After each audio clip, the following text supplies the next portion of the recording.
Good morning दोस्तों, welcome to my YouTube channel wonders of Himachal with Krishna Thakur. मैं हूं आपका होस्ट कृष्ण ठाकुर। और जैसे कि आप पिछले 2 पार्ट में देख चुके हैं इस यात्रा के कि हमने जवाल विलेज को क्रॉस कर लिया था। अभी हम सजीणी धार के पिछले हिस्से में हैं और सजीणी धार को क्रॉस कर रहे हैं। अभी हम थोड़ी देर में जौहर के नज़दीक में पहुंच जाएंगे। जैसे जैसे हम आगे बढ़ते जा रहे हैं प्रकृति का नज़ारा अपने अलग ही रूप में और बहुत ही सुंदर है। और ये हम पहुंच गए हैं जौहर के पास में। देखिए कितना सुंदर नज़ारा। जैसे हम आगे बढ़ते जाएंगे मैं अच्छे अच्छे स्थानों को आपको दिखाऊंगा और उसके बारे में जानकारी दूंगा। देखिए कितने लोग आए हुए हैं यहाँ पे।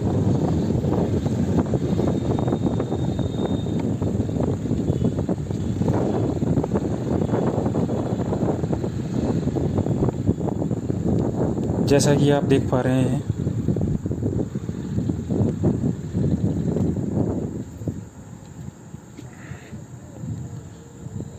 ये स्थान भी कमरूनाग जी की यात्रा के बीच में एक बहुत ही सुंदर स्थान है और यहाँ पर बहुत सारे पर्यटक आते हैं और प्रकृति का नज़ारा लेते हैं। थोड़ी देर रुककर हम यहाँ का नज़ारा लेंगे। देखिए आप दूर दूर तक देख सकते हैं छोटे छोटे गांव नज़र आ रहे हैं और बगीचों में सेब के पौधों के ऊपर नेट लगी हुई है।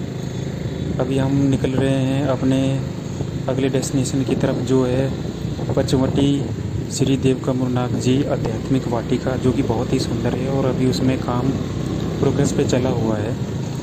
और उधर पहुंचने के बाद मैं आपको पूरे जगह का निरीक्षण करवाऊंगा और दिखाऊंगा कि वहाँ पर क्या क्या डेवलपमेंट हुई है और किस तरह से अभी वहाँ पर क्या क्या फैसिलिटी अवेलेबल है। जैसे कि आप देख रहे हैं ये रोड काफ़ी ऊपर तक पहुंच गया है और अच्छी कंडीशन में है। ये देखिए एक बंदा जो है कुछ सामान लाद के अपने ऊपर ले जा रहा है। ये आपके लिए विभिन्न तरह की फैसिलिटी प्रोवाइड करवाने के लिए बंदा सामान ले जा रहा है।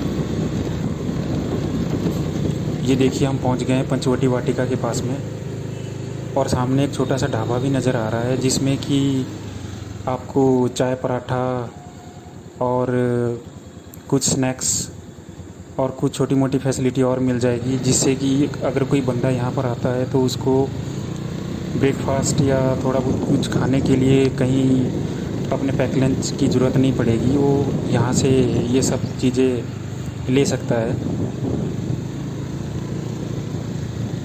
इसके अलावा मैं यहाँ के बारे में बताना चाहूँगा कि पहले यहाँ पर पानी की फैसिलिटी नहीं थी। अभी हर जगह जगह पे नलके भी लगे हुए हैं, जिससे कि बंदे को हमेशा जो भी यात्री है कमरूनाग जी की तरफ जाने के लिए उसको कैरी करने की ज़रूरत नहीं है। पंचवटी वाटिका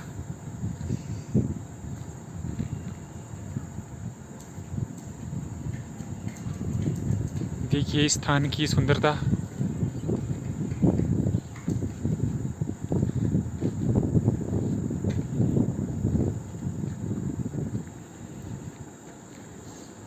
ये देखिए अभी इस एरिया को किस तरीके से डेवलप किया गया है। चारों तरफ जो है फेंसिंग लगाई हुई है और ऊपर से कटीली वायर भी लगाई हुई है ताकि कोई जंगली जानवर इस जगह पे लगे हुए सारे साजो सामान को तोड़ फोड़ ना कर सके। और जगह जगह पे ये देखिए सामने जैसे कि आप देख पा रहे हैं ये साइक्लोन शेल्टर बनाए हुए हैं और बच्चों के खेलने के लिए भी कुछ जगह तैयार की हुई है। ये देखिए ये भी एक साइक्लोन शेल्टर है ताकि आने जाने वाले यात्रीगण यहाँ पर बारिश तूफान के समय ये साइक्लोन सेंटर सजीणी में। इसके अलावा मैं आपको ये दिखाना चाहूँगा कि यहाँ पर और कौन कौन से काम हो रहे हैं। जैसे कि आप सामने देखेंगे एक रेस्ट हाउस तैयार किया जा रहा है जो कि बीचों बीच है बिल्कुल इस पचवटी वाटिका के, और बहुत ही सुंदर काम हुआ है उसमें।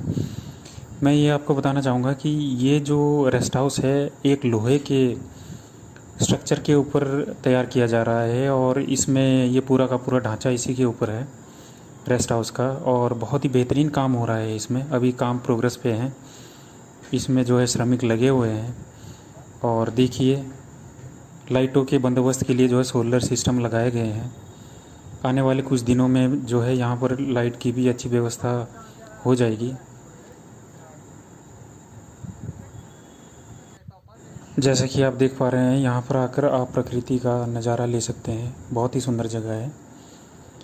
अभी मैं आपको दिखाना चाहूँगा, ये इस पंचवटी वाटिका के बीचों बीच जो है एक कृत्रिम तालाब तैयार किया जा रहा है, जिसमें कि पानी भरने के बाद ये जो है यहाँ की सुंदरता में चार चांद लगा देगा। आइए अभी मैं आपको रेस्ट हाउस के बारे में थोड़ा सा बताता हूँ। रेस्ट हाउस का अगला मुहाना जो फ्रंट है वो तैयार किया जा रहा है। इसमें सीमेंट का काम चल रहा है अभी, और सामने जो है टाइलिंग लगभग हो चुकी है, और सामने जो है लकड़ी का बहुत ही सुंदर काम हुआ है, बहुत ही अच्छी कारीगरी की हुई है।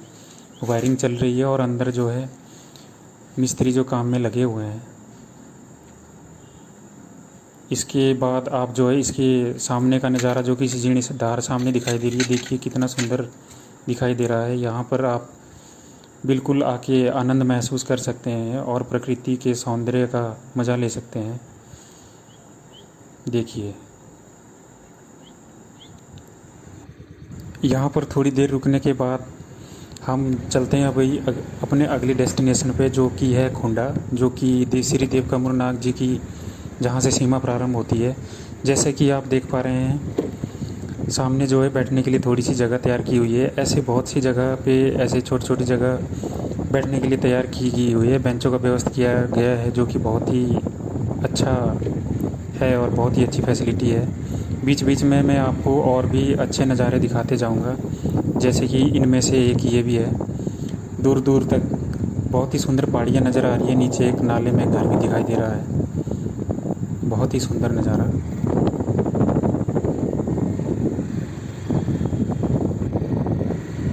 जैसा कि आप देख पा रहे होंगे, जो लोअर पहाड़ियों में जो पेड़ हैं और यहाँ पर जो पेड़ हैं उनमें काफ़ी डिफरेंस है। यहाँ पर आपको पेड़ों की वैरायटी में मिलेगा रई का पौधा, देवदार का पौधा, तोश का पौधा, जो कि सिर्फ इसी हाइट पे आपको मिलेगा। इसके नीचे आपको ये पौधे नहीं मिल पाएंगे, जो कि यहाँ की सुंदरता में और चार चांद लगा देते हैं। देखिए कितना सुंदर ये जो रास्ता लगता है इन पेड़ों की वजह से, और मन मोह लेता है बिल्कुल। आप यहाँ पे आके बिल्कुल यहाँ की प्रकृति का आनंद उठा सकते हैं।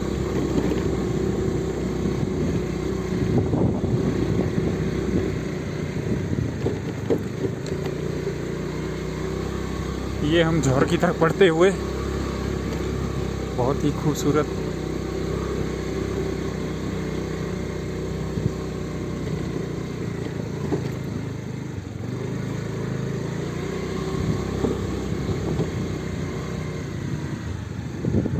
ये भी एक नज़ारा यहाँ की सबसे खूबसूरत नज़ारों में से एक है। जैसे कि आप देख पा रहे हैं दूर दूर तक पहाड़ियाँ नज़र आती हुई और प्रकृति की सुंदरता। अभी हम झौर पहुँच चुके हैं और ये एक छोटा सा पानी का स्रोत है यहाँ पर, जो कि बहुत ही फेमस है। यहाँ इन चट्टानों के नीचे जो है ये पानी का एक छोटा सा स्रोत है, और जो कि अपने बहुत ही मीठे और ठंडे पानी के लिए जाना जाता है। बहुत ही ठंडा पानी है और शुद्ध पानी है इसका। जैसे कि आप देख पा रहे हैं थोड़ा थोड़ा पानी यहाँ से निकल रहा है, और यहाँ ये माना जाता है कि जितना भी पानी भरो ये कम नहीं होता। और यहाँ हम थोड़ी देर के लिए लंच के लिए रुके और प्रकृति का नज़ारा लिया। यार मैं देखो कितने सही फोटो लेता, आपने फोटो आते हैं।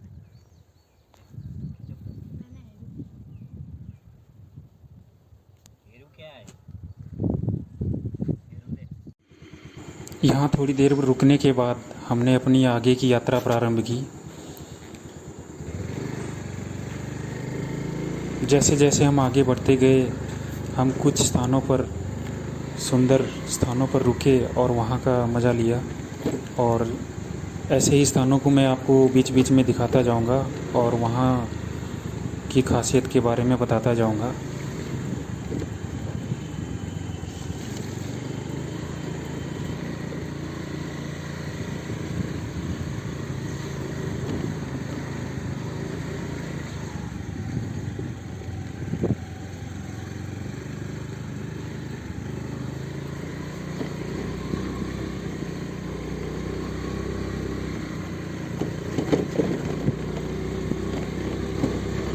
रास्ते में आने वाले सुंदर स्थानों में से एक स्थान यह भी है। यहाँ पर भी बैठने के लिए जगह तैयार की हुई है।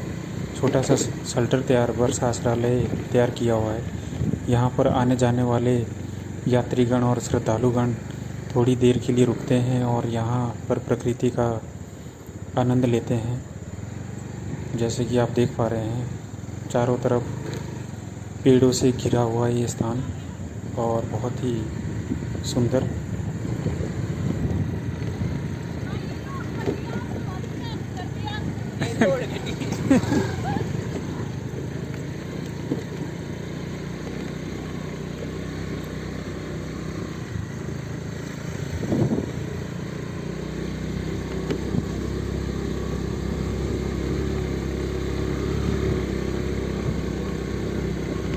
ये हम जौहर से ऊपर बढ़ते हुए बहुत ही खूबसूरत नज़ारे, बहुत ठंड।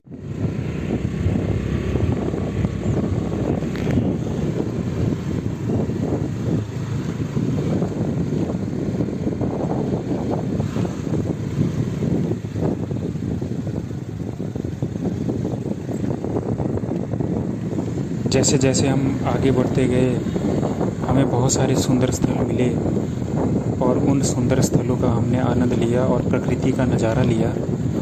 जैसा कि आप देख पा रहे हैं, यह भी एक बहुत ही सुंदर स्थल है। और मैं ये एक बात आपको बताना चाहूँगा कि अभी यहाँ पर जगह जगह पर ढाबे खुल चुके हैं। एक ढाबा आपको सामने नज़र आ रहा होगा, इसमें आपको छोटा मोटा कुछ भी खाने के लिए मिल जाएगा। और इसके अलावा यहाँ पर बहुत जगह पर पानी की व्यवस्था हो चुकी है, पाइपलाइन बिछ चुकी है। आपको साथ में पीने का पानी कैरी करने की ज़रूरत नहीं है, आप यहाँ पर कहीं भी पानी पी सकते हैं। जैसा कि आप देख पा रहे हैं, चारों तरफ से वनों से थोड़ी सी ऑफ रोडिंग भी की जाए। ऊंचे ऊंचे देवदार के पेड़ और बीच में ये हरी भरी पहाड़ियाँ जो कि किसी भी आने जाने वाले का मन मोह लेगी। यहाँ पर रुककर हमने थोड़ी देर इस प्रकृति का नज़ारा लिया।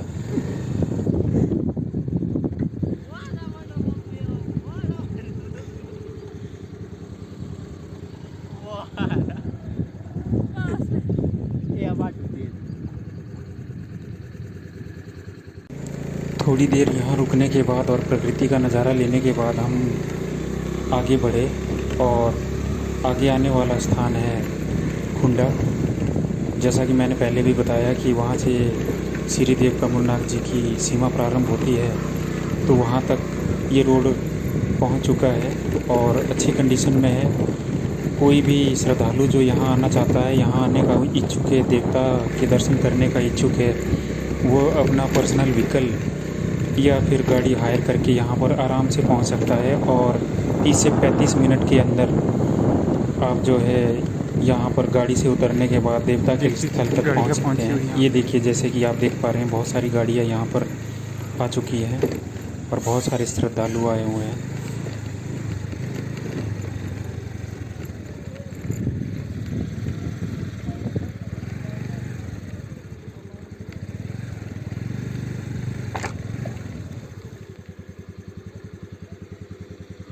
जैसा कि आप देख पा रहे होंगे, सामने भी 2-3 ढाबे खुले हुए हैं और वहाँ पर जाकर हमने कुछ चाय नाश्ता किया। ये देखिए, अभी हम कमरनाथ के बाउंड्री पे के पास पहुँच गए हैं। अभी हम चाय पी रहे हैं, थोड़ा बहुत चाय नाश्ता। ये देखिए, ये ऊपर की तरफ रास्ता जाता हुआ। ये देखिए, अभी हम कमरनाथ देवता के परिसर में प्रवेश करने वाले हैं। ये मुख्य द्वार है।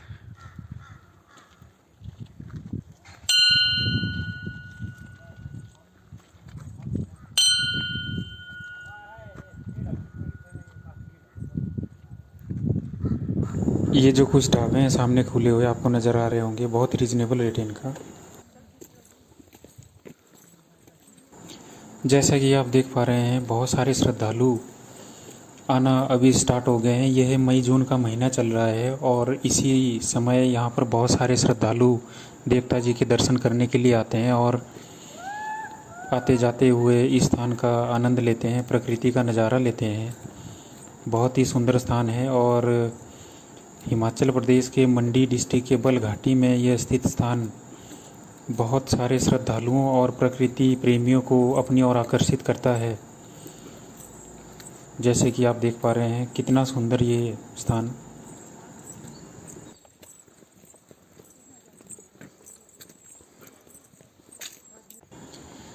अभी मैं इस स्थान के पेड़ों के बारे में बताना चाहूँगा। यहाँ पर मुख्यतः तो उसके पेड़ पाए जाते हैं।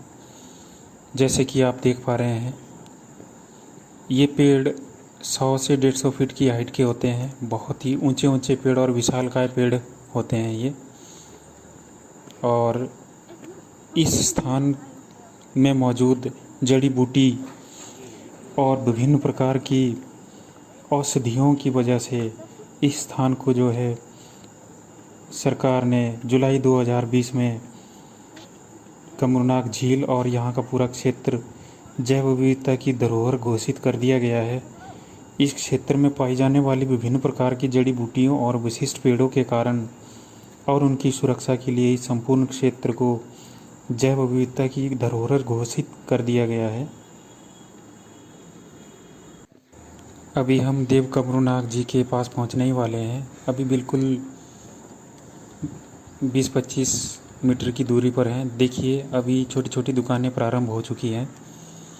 बहुत सारे व्यापारी जो है यहाँ पर पहुँच गए हैं और छोटी छोटी दुकानें लगाई हुई हैं, जो कि आपकी सुविधा के लिए बहुत ही अच्छा सहयोग है इनका एक तरफ से माना जाए, क्योंकि इतनी हाइट पे ये सब लेके आना कितना मुश्किल भरा काम है।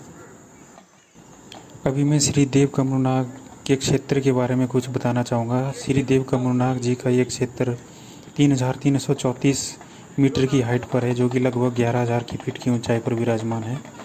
धौलाधार पर्वत श्रृंखला और बल घाटी का प्राकृतिक सौंदर्य एवं इस स्थान में मौजूद घने देवदार के पेड़ इस स्थान की सुंदरता को चार चांद लगा देते हैं। स्थानीय निवासियों के अनुसार देव कमरूनाग जी हर साल मई जून के महीने में प्रकट होते हैं और लोग फूल, सिक्के, नोट, सोने चांदी के आभूषण का चढ़ावा देवता को चढ़ाते हैं और झील में भी चढ़ावा डालते हैं। देवता के मंदिर में देव कमरूनाग जी की पत्थर की प्रतिमा है, जिसे भक्तों द्वारा खूब दूध और देसी घी का चढ़ावा चढ़ाया जाता है। जून के महीने में एक बड़े मेले का आयोजन होता है। देव कमरूनाग जी हजारों भक्तों को अपना आशीर्वाद देते हैं। यह माना जाता है कि श्री देव कमरूनाग जी की यह झील करोड़ों का खजाना अपने अंदर समेटे हुए है और यदि कोई इसे चुराने की कोशिश करता है तो उसे बुरी बात माना जाता है।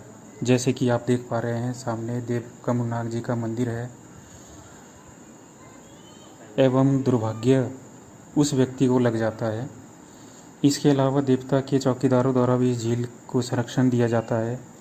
हिंदुस्तान ही नहीं बल्कि पूरे विश्व के लोग देव कमरूनाग जी के दर आकर इस झील में एवं देव कमरूनाग जी को चढ़ाकर अपनी मन्नतें पूरी करते हैं।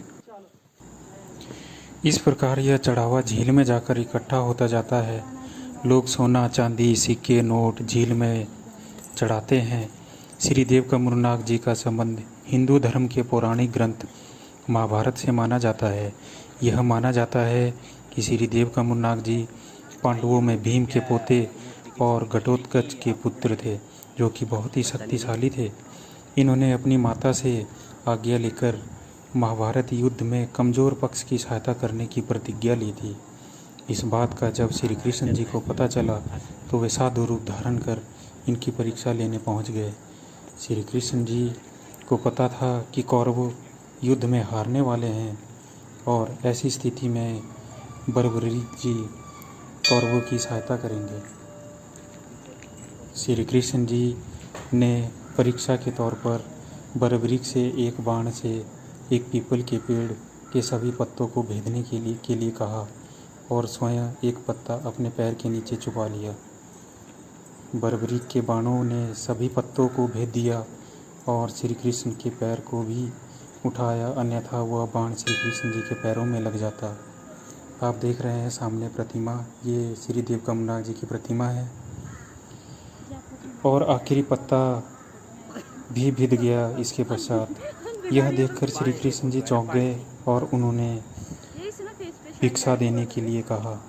बर्बरीक ने श्री कृष्ण जी को भिक्षा देने का वचन दिया। श्री कृष्ण जी ने असली रूप में आकर बर्बरीक से उनका सिर मांग लिया। बर्बरीक ने भी एक वचन मांगा कि वे महाभारत युद्ध देखना चाहते हैं, अतएव उनका कटा हुआ सिर युद्ध भूमि में ही श्री कृष्ण जी द्वारा रखा गया। युद्ध के पश्चात श्री कृष्ण जी ने बर्बरीक को आशीर्वाद दिया कि आपका सिर श्री खाटू श्याम जी के रूप में और शरीर कामरू के रूप में पूजा जाएगा। तो दोस्तों, ये कथा थी श्री कमरूनाग जी की, और अभी हम वापस प्रस्थान कर रहे हैं इस स्थान में। श्री देव कमरूनाग जी का दर्शन लेने के पश्चात और आशीर्वाद लेने के पश्चात आशा करता हूँ कि आप सब लोगों को ये वीडियो पसंद आया होगा और यहाँ का सुंदर नज़ारा आपने इन सब चीज़ों का आनंद लिया होगा। तो अगर आपको वीडियो पसंद आया तो चैनल को सब्सक्राइब कीजिए, वीडियो को लाइक कीजिए। आशा करता हूँ मेरे वीडियो आपको पसंद आते हैं और मैं आगे भी ऐसे ही सुंदर सुंदर वीडियो आपके लिए बनाता रहूँगा। धन्यवाद।